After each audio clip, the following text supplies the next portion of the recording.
ውድ ቻናላችን ቤተሰቦች እንኳን ወደ ቻናላችን በደህና መጣችሁ። ትናንትና አመሻሽ 12 ሰዓት ላይ በጀመረ የእንግሊዝ ፕሪሚየር ሊግ 22ኛ ሳምንት ጨዋታ ሊቨርፑል በአንፊልድ ከበርንሌ ጋር አንዳቻ በሆነ ውጤት ማጠናቀቅ ችሏል። ከጨዋታው በኋላም አሰልጣኝ አርነ ስሎት እንደዚሁም የቀድሞ የሊቨርፑል ተጫዋችና ሌጀንድ የሆነው ስቴቨን ጄራርድም በጨዋታው ዙሪያ የሰጡት አስተያየት አለ።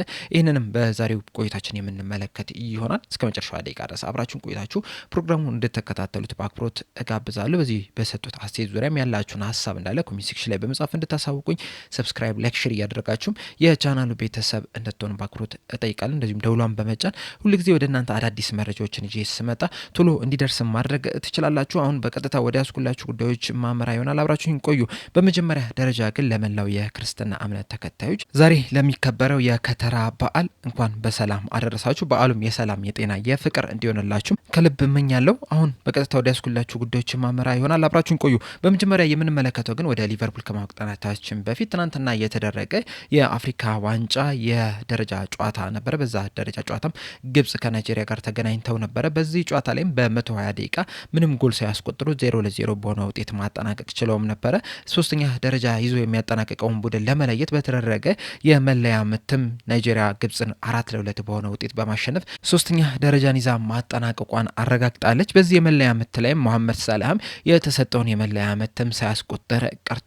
በዛ ምክንያትም ግብጽ በናይጄሪያ 4-2 በሆነ ውጤት መሸነፍ ችላለች። ከጨዋታው በኋላም የግብጽ ብሔራዊ ቡድን በአፍሪካ ዋንጫ የምታደርገውን ጨዋታ ማጠናቀቋን ተከትሎ በቅርቡ መሐመድ ሳላህ ወደ ሊቨርፑል የሚመለስ ይሆናል። ነገር ግን ሮብ ለሚደረገው ከማርሴይ ጋር ለሚኖር የሻምፒዮንስ ሊግ ጨዋታ ይደርሳል ወይስ አይደርስም የሚለው ነገር እስካሁን ድረስ አልተረጋገጠም።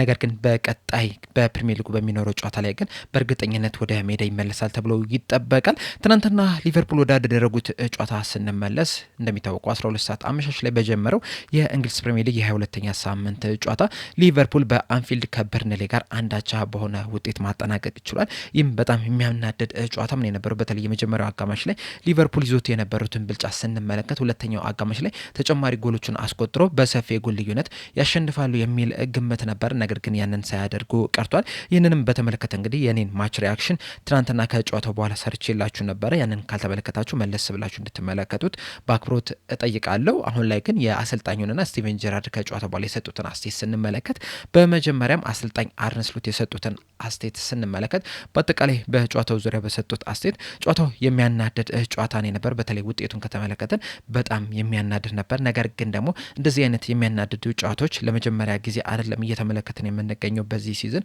ምክንያቱም ከጥቂት ጨዋታዎች በፊትም ከፉልሃም ጋር ባደረግነው ጨዋታ በጭማሪ ደቂቃ ላይ ጎል አስቆጥረን አሸንፈን ወጥተናል በምንልበት ሰዓት ራሱ እነሱም በጭማሪ ደቂቃ ላይ ጎል አስቆጥሮ አቻ በሆነ ውጤት ሊያጠናቅቁ ችለዋል። እንደዚሁም ከዛ በፊት የነበሩትን ጨዋታዎች ራሱ ስንመለከት በጣም ብዙ ቻንሶችን ክሬት እያደረግን ብዙ ጎሎችን ማስቆጠር የምንችልባቸውን አጋጣሚዎች ፈጥረን ነበረ። ነገር ግን ደግሞ በዛው ልክ ደግሞ ተጋጣሚ ቡድኖች በካውንተር አታክ እየሄዱ እኛ ላይ ጎል እያስቆጠሩ አሸንፈውን ሲወጡ መመልከት ችለን ነበር። እነዛም በጣም የሚያበሳጩ ነበረ። ከዛ በኋላም ደግሞ ያንን ከተመለከተን በኋላ በጣም ተጠንቅቀን መጮት ጀምረን ነበረ። ያ ደግሞ ብዙ ቻንሶችን ክሬት እንዳናደርግ አድርጎን ነበረ። በትናንትናው ጨዋታ ላይም በተመሳሳይ መልኩ በጣም ብዙ ቻንሶችን ክሬት አድርገን ነበረ። እንደዚሁም ሌላ ጊዜ እንደዚህ አይነት አጫወትን ስትጫወት ተጋጣሚ ቡድን በካውንተር አታክ አንተን ለማጥቃት ከፍተኛ ጥረት ማድረጋቸው አይቀርም፣ እድሎችንም ማግኘታቸው አይቀርም ነበረ። ያንንም በጣም በጥሩ ሁኔታ ተቆጣጥረነዋል ብዬ አስባለሁ። ነገር ግን በጨዋታው ላይ ሁለት አጋጣሚዎችን አግኝተው ነበር። አንደኛውም ራሳችን ላይ ጎል ልናስቆጥርም ተቃርበን ነበረ። ያንንም ተከላክለን ነበረ። ከዛ በኋላ ግን በርንሌዎች አንድ እድል አግኝተው ያንንም እድል ወደ ግብነት መቀየር ችሏልና ያም በጣም የሚያበሳጭ ውጤት ነው። ምክንያቱም በጨዋታው ላይ ከሌሎች ጨዋታዎች አንጻር በጣም የበለጠ ብዙ ኳሶችን መያዝ ችለን ነበረ፣ ብዙ እድሎችንም ፈጥረን ነበረ። ነገር ግን ደግሞ በስተመጨረሻ ብዙ ጎሎችን ባለማስቆጠራችን ምክንያት ተሸንፈን ልንወጣ ችለናል። ኳስ ደግሞ አንዳንድ ጊዜ እንደዚህ ነች። ምክንያቱም በርንሌዎች ሁለት አጋጣሚዎችን ያገኙት፣ ከነዚህ ሁለት አጋጣሚዎች አንዱን ወደ ግብነት መቀየር ቻሉ። እኛ ግን ብዙ አጋጣሚዎችን አግኝተን አንድ ጎል ብቻ ነው ማስቆጠር የቻልነው። በዛ ምክንያትም እንደዚህ አይነት ውጤት ልናስመዘግብ ችለናል የሚል አስተያየትን ሰጥተዋል። በመቀጠል አስተያየታቸውን የሰጡት ደጋፊው ከጨዋታው መጠናቀቅ በኋላ ፍጩቶችንና ቡን ሲያሰማ ነበር፣ ተቃውሞ ሲያሰማ ነበርና በዛ ዙሪያ በሰጡት አስተያየት ያሰሙት ጩኸት እኛን እየተቃወሙን ነው ብዬ ሳይሆን ማሰቡ በውጤቱ ምን ያህል መናደዳችን ነው። በእርግጥ በርንሌዎች በጣም በጥሩ ሁኔታ ተከላክለዋል። በጣም ጥሩ የሚባል ታክቲክን ተጠቅመዋል። በስተመጨረሻም ነጥብ ይዞ ሊወጡ ይችላል። ነገር ግን ደግሞ እንደ ሊቨርፑል በደጋፊና በሜዳ ግን በርንሌን አሸንፈህ አለመውጣት ሊያውም እየመራህ አቻ በሆነ ውጤት ማጠናቀቅ በጣም የሚያበሳጭ መሆኑን ነው ደጋፊዎች እያሳዩ የሚገኙት። ምክንያቱም እኛ ከዚህ የተሻለ ነገርን ማድረግ መቻል ነበረብን፣ የተሻለ ውጤት ማስመዝገብ ነበረብን። ያንን አለማድረጋችን ነው ደጋፊን ያበሳጨው። በእርግጠኝነት የምነግራችሁ ግን እኔም በጣም ተበሳጭቻለሁ ባየሁት ነገር፣ እንደዚሁም ተጫዋቾቹም በእርግጠኝነት በጣም እንደተበሳጩ ነው የምነግራችሁ የሚል አስተያየትን ሰጥተዋል። በመቀጠልም ቻንስ ስለተፈጠረባቸው አጋጣሚ እንደዚሁም ጎል ስለተፈጠረባቸው አጋጣሚ በሰጡት አስተያየት በጨዋታው ላይ በጣም ብዙ እድሎችን ፈጥረዋል አለለም። ሁለት ምናልባትም ጥሩ የሚባሉ እድሎችን ፈጥረው ነበረ። እነዛን አጋጣሚዎች ከተመለከታችሁ ሁለቱም አጋጣሚዎች ላይ ሁለቱም ቻንስ ክሬት በሚያደርጉበት ሰዓት እኛ ከኋላ ኳስ መስርተን ለመውጣት ጥረት በምናደርግበት ሰዓት ከኛው ከራሳችን ኳስ ቀምተው ነው እድሎችን መፍጠር የቻሉት። የመጀመሪያው ላይ ራሳችን ላይ ጎል ልናስቆጥር ተቃርበን ነበረ። ሁለተኛው ላይ ግን እነሱ ራሳቸው ጎል ሊያስቆጥሩ ችለዋልና እዛ ላይ እንግዲህ ትንሽ መዘናጋት በእኛ በኩል ነበረ። ከዛ የተሻለ ነገር ማድረግ ነበረብን። እነዚህ ሁለቱ አጋጣሚዎች የተፈጠሩበትን ሁኔታ ስንመለከት ራሱ በ5 ደቂቃ ውስጥ ነው የነበረውና በዛች 5 ደቂቃ ውስጥ እንግዲህ በጣም መዘናጋት ታይቶብን ነበረ በእኛ በኩልና የተሻለ ነገር አለማድረጋችን ጎል ሊያስቆጥሩ ችለዋል። ጎሏንም ማድነቅ ያለብን ይመስለኛል። በጣም ጥሩ የምትባል ግብ ነች። እኛ እንደዚህ አይነት አጋጣሚዎችን እንደዚሁም ከዛም የተሻሉ አጋጣሚዎችን አግኝተን ነበር ጎል የምናስቆጥርበት፣ ነገር ግን ያንን ሳናስቆጥር ወጥተናል። ይህም ደግሞ እግር ኳስ ነው፣ መቀበል መቻል አለብን የሚል አስተያየትን ሰጥተዋል። በመጨረሻም አስተያየታቸውን የሰጡት በአዳዲስ ተጫዋቾችና እያሳዩት ባለው ብቃት ላይ ነበር፣ በተለይ ደግሞ በሚሎስ ኪርኬዝ ላይ ማለት ነው። እናም በሰጡት አስተያየት በጨዋታው ላይ በውጤቱ በጣም መበሳጨታችንን ከዚህ ቀደም ነግሬያቸዋለሁ። በጣም የሚያናድድ ውጤት ነው የነበረው። ነገር ግን ደግሞ ይህ ውጤት አዳዲስ ተጫዋቾች እያሳዩት ያለውን ብቃት ግን እየሸፈነው ነው የሚገኘው። አሁን ሚሎስ ኪርኬዝን መመልከት እንችላለን። በተለይ የመጀመሪያው አጋማሽ ላይ በጣም ድንቅ የሚባል እንቅስቃሴ ሲያደርግ መመልከት ችለናል። ላይታች ያለ እድሎችንም ሲፈጥር ነበር። በጣም በጥሩ ሁኔታም ሲከላከልም ተመልክተናል። ፍሎሪን ቪርትስም አሁንም ጎል ማስቆጠር ችሏል። ባለፉት 7 ጨዋታዎች 6 የጎል ኢንቮልቭመንት ማድረግ ችሏል። እንደዚሁም ጀረሚ ፍሪምፖንግም ወደ ክንፍ እየወጣም በጣም አደገኛ ቦታዎች ላይ ሲገኝም ተመልክተናል። እድሎችንም ሲፈጥርም የተመለከትንበት አጋጣሚ አለና በጣም ጥሩ የሚባል እንቅስቃሴ እያደረጉ ነው የሚገኙት። ነገር ግን ደግሞ ምንም እንኳን እነዚህ ተጫዋቾች ጥሩ እንቅስቃሴ ቢያደርጉም እንኳን ውጤቱ ጥሩ ካልሆነ የሚያናድድ ውጤት ከሆነ ግን የነዚህ አሁን እያሳዩት ያለውን ብቃት የሚሸፍን ይሆናልና ያ ነገር ትንሽ አበሳጭቶኛል በተጨማሪነት ማለት ነው። ምክንያቱም እነዚህ ተጫዋቾች እንግዲህ በጣም የሚያስደንቅ እንቅስቃሴን እያደረጉ ነው የሚገኙት። ነገር ግን ደግሞ ውጤቱ ደግሞ እንደ ሊቨርፑል ስትመለከቱ ደግሞ በአጠቃላይ በጣም የሚያበሳጭ ውጤት ነው። ምክንያቱም ይህንን ጨዋታ አሸንፈን መውጣት ነበረብን። በሜዳችን ያደረግነው ጨዋታ ነው። ተጫዋቾቹን ካላቸው ኳሊቲ አንጻር ስንመለከተው ይህንን ጨዋታ አሸንፈውን መውጣት ነበረብን። ነገር ግን ደግሞ ሳናሸንፍ በአቻ ውጤት ልናጠናቀቅ ችለናል። እንደዚሁም በጣም የሚያናድድ ውጤት ነው የሚል አስተያየትን ሰጥተዋል። በአጠቃላይ አሰልጣኝ አርነ ስሎት የሰጡት አስተያየት ይህንን ይመስል ነበረ። ቀድሞ የሊቨርፑል ተጫዋች እንደዚሁም የሊቨርፑል ሌጀንድ የሆነ ስቲቨን ጄራርድ በሰጠው አስተያየት ይህ ውጤት ተቀባይነት የሌለው ውጤት ነው የሚል አስተያየትን ሰጥቷል። አያይዞም በሰጠው አስተያየት በዚህ ሰዓት እንግዲህ የተሻለ የሚባል እንቅስቃሴን እያደረጉ ነው የሚገኙት ቢያንስ ካለመሸነፍ አንጻር። ምክንያቱም ያለፉትን 12 ጨዋታዎች እስካሁን ድረስ ምንም አይነት ሽንፈት አላስተናገዱም። ነገር ግን ደግሞ ከሊድስ ከበርንሊ በሜዳ አቻ መውጣት ደግሞ ተቀባይነት የሌለው ነው። ይህንንም ማወቅ መቻል አለበት። ምክንያቱም ሊቨርፑል በጣም ትልቅ ቲም ነው። ከዚህ የተሻለ ውጤትን ማስመዝገብ ይገባል። በዚህ ሰዓትም እንግዲህ አሰልጣኝ አርነ ስሎት ተደጋጋሚ ወቀሳም እየደረሰባቸውን የሚገኘው ለምን እንደሆነም እንግዲህ ሁላችንም የምናውቀው ይመስለኛል። በእርግጥ አሰልጣኙ አሁንም አቅም አለው ብዬ አስባለሁ። ነገሮችን የተሻለ ማድረግን ይችላል ብዬ አስባለሁ። ምክንያቱም ከጥቂት ጨዋታዎች በፊት ሊቨርፑል በ9ኛ 10ኛ ደረጃ ላይ የተቀመጠበትም አጋጣሚ ነበረ። አሁን ላይ ግን ቶፕ 4 ውስጥ በሻምፒዮንስ ሊግ ፖዚሽን ላይ ነው የሚገኝ። እናም ይህ በዘንድሮ ዓመት የመጀመሪያው ቅድሚያ መሰጠት ያለበት ጉዳይ ነው ብዬ አስባለሁ። ቢያንስ እስከ ቶፕ 4 ውስጥ የሻምፒዮንስ ሊግ ቦታን ይዞ ማጠናቀቅ አለበት ብዬ አስባለሁ። ነገር ግን ደግሞ ቶፕ 4 ውስጥ ይዞ ማጠናቀቁ ራሱ ከወቀሳ እንዲ አያደርገውም። አሰልጣኙ እንግዲህ ከዚህ በፊት በተደጋጋሚ የተናገሩት ነገር አለ። እንደ በርንሌ አይነት አጮት የሚጫወት ቡድን፣ በሎ ብሎክ የሚጫወት ጥቅጥቅ ብሎ የሚጫወት ቡድን ላይ ቻንሶችን ክሬት ማድረግ እየተቸገርን ነው የሚል አስተያየትን ሰጥቷል። በእርግጥ በዚህ ሰዓትም የፊት ለፊት መስመር ላይ ብዙ ተጫዋቾች በጉዳትም ይሁን በተለያዩ ምክንያቶች እየተጫወቱ አይደለም የሚገኙት። እንደዚሁም ቡድኑ ላይ ራሱ እንዳጠቃላይ ጉዳትም አለባቸው።